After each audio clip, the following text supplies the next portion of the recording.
काल संध्याकाळपासून संपूर्ण महाराष्ट्रात आणि भारतभरामध्ये एक क्लिप व्हायरल होते आहे. इंस्टाग्राम, व्हॉट्सॲप सगळ्या माध्यमातून ती सगळीकडे दिसते आहे. त्या क्लिपमध्ये आपल्याला दिसतंय की भारतीय जनता पक्षाचे नेते गिरीश महाजन यांच्याबरोबर एक महिला वाद घालते आहे. एका रस्त्यावरती हा वाद चालू आहे, जो वरळीमधला रस्ता आहे असं सांगितलं जाते. तर नेमकं झालं असं होतं की यावेळेला भारतीय जनता पक्षाने एक मोर्चा आयोजित केला होता, कारण महिला आरक्षणाचं जे विधेयक होतं ते लोकसभेमध्ये नामंजूर झालं.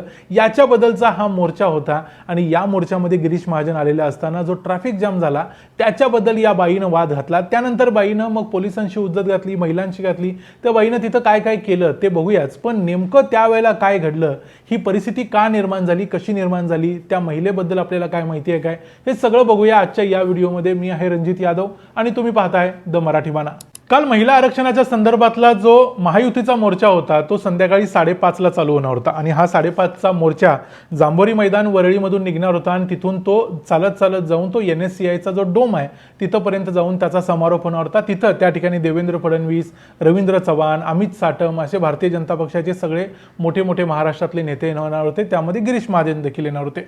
हे सगळे नेते आल्यानंतर मग हा कार्यक्रम NSCI डोममध्ये होणार होता, जिथं काही महिन्यांच्या पूर्वी ठाकरे बंधूंची एक सभा झाली होती. त्यामुळे तुमच्या लक्षात असेल संध्याकाळी 5:30चा हा मोर्चा होता. पण अर्थातच प्रत्येक ठिकाणी जरा नेते काही वेळ लेटच येतात, त्यामुळे हा मोर्चा रस्त्यावर असल्यामुळे ट्रॅफिक जाम व्हायला सुरुवात झाली आणि वरळी वगैरे सगळा गजबजलेला एरिया असतो, तिथं ट्रॅफिक जाम व्हायला सुरुवात झाली मोर्चाच्या रस्त्यावर आणि तो नंतर स्पिल ओव्हर होत गेला बाकीच्या रस्त्यावर, BDD चाळ किंवा इतर सगळ्या भागांमध्ये. याचा परिणाम असा झाला की तिथं खूप काळासाठी ट्रॅफिक जाम झालं आणि या ट्रॅफिकमध्ये अनेक लोक अडकले. या ट्रॅफिकमध्ये असं सांगितलं जातं की जवळजवळ 1 तासापेक्षा जास्त लोक एकाच जागेला थांबून होते.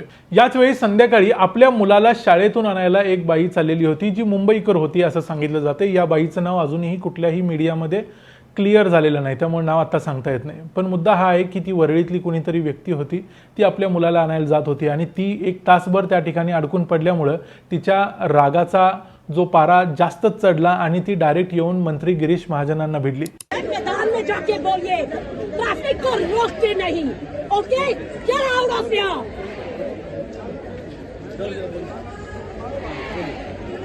Did you not understand? Did you not understand? अरे जाइए.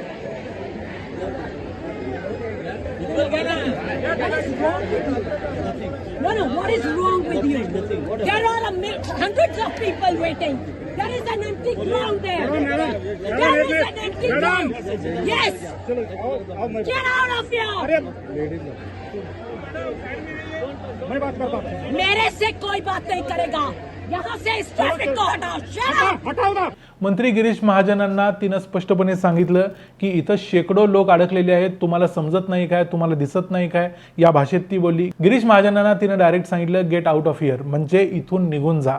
तिनं असं सांगितलं की समोर तिकडं मोकळं मैदान दिसतंय, त्या मैदानामध्ये जा आणि तिथं तुम्हाला जे करायचं आहे ते करा. या भाषेमध्ये ती बोलत होती. ती ज्या पद्धतीनं बोलत होती त्यामध्ये दिसत होतं की खूप अग्रेसिव्ह आहे, तिच्या मनात प्रचंड संताप भरलाय, हे सगळं तिच्या बोलण्यावरून दिसत होतं. पण गेट आउट ऑफ हिअर हे एक वाक्य म्हणजे एका महाराष्ट्रातल्या मोठ्या नेत्याला, मंत्र्याला हे वाक्य झोंबणारं होतं. ते गिरीश महाजनांना देखील झोंबलं असणार आहे, पण त्यांनी यावरती कोणतीही प्रतिक्रिया दिली नाही. त्यांनी तिच्याकडे दुर्लक्ष केलं आणि ते आपापल्या दृष्टीनं पुढे चालत राहिले. आता डायरेक्ट एकदम मंत्र्यांशी भिडल्यानंतर मग त्या महिलेला कॉन्फिडन्स देखील आता जास्त आला. तिला हे लक्षात आलं की आपण इंग्लिशमध्ये बोललो आणि जोरात जोरात ओरडून बोललो तर इथं कुणीही आपल्याला काही करू शकत नाही. डायरेक्ट मंत्री काही करू शकत नाही तर इतर लोक काय करणार. मग ती तिथून डायरेक्ट पोलिसांना भिडायला गेली.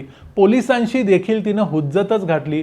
पोलीस तिच्याशी नीट बोलायचा, तिला समजून घ्यायचा प्रयत्न करत होते. पण तुम्ही जर हे व्हिडिओ क्लिप्स सगळ्या बघितल्या तर त्या सगळ्या क्लिप्समध्ये ती पोलिसांशी देखील अर्वाच्य भाषेमध्ये बोलत होती, ओरडत होती आणि अक्षरशः एवढ्या अग्रेसिव्हली बोलत होती की ती त्यांच्यावरती हात उचलेल की काय अशी भीती वाटत होती. इतक्या वाईट पद्धतीने ती बोलत होती. त्यानंतर ती महिलांच्याकडे गेली. त्या महिला ज्या मोर्चामध्ये सामील झाल्या होत्या त्या महिलांच्यावर देखील ती तशीच खेकसत होती, तशीच ओरडत होती. हा मोर्चा ॲक्च्युली महिला आरक्षणाच्या बिलासंदर्भातला होता. तो कुठल्या पक्षाचा होता नंतरची गोष्ट आहे, पण जे काही होतं त्याला काहीतरी परमिशन वगैरे घेतली असेल. पण प्रत्यक्षात ही महिला त्या महिलांच्याबरोबर हुज्जत घालत होती, त्यांच्याशी काहीही बोलत होती. पुढं तर असं दिसलं की ती महिला काही गोष्टी फेकून मारत होती आणि ती फेकून मारून कॅमेरावाल्यांना किंवा तिथं असलेल्या माईक असलेल्या लोकांना आपल्याकडे बोलवत होती आणि त्या प्रत्येक वाक्यामध्ये तिच्या एफ वर्ड वापरत होती. ते एफ वर्ड ॲक्च्युली आपण त्याचे क्लिप्स पण दाखवू शकणार नाही. इतक्या वाईट पद्धतीनं ती लोकांशी उज्जत घालत होती आणि इतक्या वाईट पद्धतीने बोलत होती. पोलिसांशी बोलताना देखील ती एफ वर्ड वापरत होती. बायकांशी बोलताना देखील ती तसंच वापरत होती. तिथं आजूबाजूला अनेक लोक होते, लहान मुलं होती, सगळी होती, पण त्यांच्यासमोर तिला त्या गोष्टींची फिकीर नव्हती. या मुंबईकर बाईचा प्रॉब्लेम जेन्युइन होता. खरोखर तिला शाळेतून आपल्या मुलाला आणायचं असेल आणि त्यावेळेला जर गर्दी झाला असेल तर नक्कीच ही त्रास होणारी गोष्ट आहे. मुंबईतल्या लोकांना माहिती आहे की ट्रॅफिकचा प्रॉब्लेम किती अतिशय म्हणजे अवघड होतो आणि अनेक वेळेला कशी अडचण होऊन बसते. पण हे जरी खरं असलं तरी ज्या पद्धतीनं ती अग्रेसिव्हली बोलत होती, ज्या पद्धतीनं ती पोलिसांशी आणि महिलांशी बोलली, या सगळ्या गोष्टी खरं तर अनॲक्सेप्टेबल होत्या. तुम्ही अनेक वेळा जर यांच्या क्लिप्स बघितल्या असतील, व्हिडिओ बघितले असतील तर तुमच्या देखील लक्षात येईल. यातून एक गोष्ट लक्षात येते की इंग्लिशमध्ये बोललं आणि हिंदीमध्ये बोललं, जोरजोरात ओरडून बोललं तर अनेक वेळा आपण त्यांच्यासमोर दबकतो, ही गोष्ट स्पष्ट झाली. पोलिसांच्या बरोबर बोलताना, गिरीश महाजन यांच्याबरोबर बोलताना देखील ती आपलं बोट पुढं करून त्यांच्याबरोबर बोलत होती आणि एक प्रकारे त्यांना चॅलेंज करायचा प्रयत्न करत होती. पण ती महिला आहे म्हणून तिच्याबद्दल कुणीही तिच्यावरती अग्रेसिव्हली उत्तर देण्याचा प्रयत्न केला नाही. ह्या मुंबई पोलिसांचा मोठेपणा आहे, हे मान्य करायला पाहिजे. आणि पोलीस या पोझिशनमध्ये खरोखर काय करण्याच्या मनस्थितीत नव्हते किंवा त्यांना काही करता येत नव्हतं. कारण डायरेक्टली एखाद्या महिलेवरती त्यांनी कुठल्याही कलम लावून तिला पकडायचा प्रयत्न केला असता त्याचा उलटाच इफेक्ट झाला असता. त्यामुळे त्यांनी तसं काही केलं नाही. प्रायमा फेसी हा व्हिडिओ बघितल्यानंतर एक गोष्ट माझ्या लक्षात आली की ही महिला उच्च शिक्षित होती, श्रीमंत घराण्यातली, मोठ्या घराण्यातली होती. दुसरी गोष्ट म्हणजे ही महिला परप्रांतीय होती. तिचं नाव अजूनही आपल्याला माहिती नाही आहे, पण आपण असं म्हणू शकतो ही महिला परप्रांतीय होती. ज्या पद्धतीने अग्रेसिव्हली ती बोलत होती या सगळ्यांच्यावरून लक्षात येते. त्यामुळे भारतीय जनता पक्ष असेल किंवा काँग्रेस असेल, ज्या पक्षांना परप्रांतीयांचे खूप लाड करावेसे वाटतात, परप्रांतीयांना खूप कुरवळावंसं वाटतं, त्याच भारतीय जनता पक्षाला या महिलेनं जो आरसा दाखवला तो एक दृष्टीने बरं झालं म्हणायचं. म्हणजे तिनं एक दृष्टीनं भारतीय जनता पक्षाला दाखवून दिलं की तुम्ही प्रत्येक वेळा ज्या परप्रांतीयांना पाठीशी घालायचा प्रयत्न करता ते परप्रांतीय जर वेळ आली तर ते कशा पद्धतीने नडतात आणि तुमची कोणतीही फिकीर करत नाही. तुमच्या मंत्र्याला सुद्धा ती गेट आउट ऑफ हिअर म्हणून डायरेक्ट सांगायला तिनं पुढं मागं बघितलं नाही. प्रॉब्लेम कितीही जेन्युइन असला आणि खरा असला तरी कुठल्याही मराठी बाईनं अशा पद्धतीनं अग्रेसिव्हली त्याला उत्तर द्यायचा प्रयत्न केला नसता. कितीही झालं तरी पोलिसांशी उज्जत घालणं यात काही अर्थ नव्हता.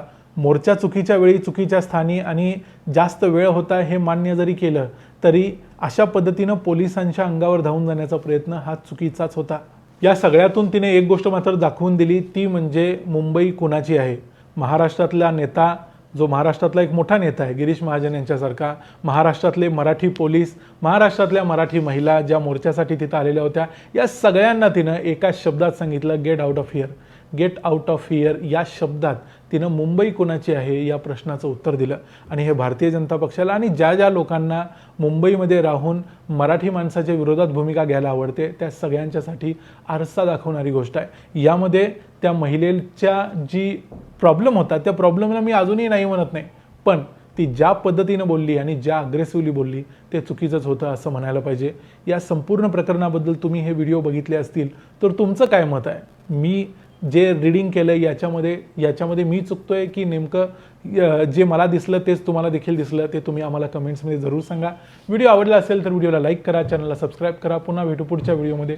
तोपर्यंत पाहत राहा द मराठी बाणा. जय हिंद, जय महाराष्ट्र.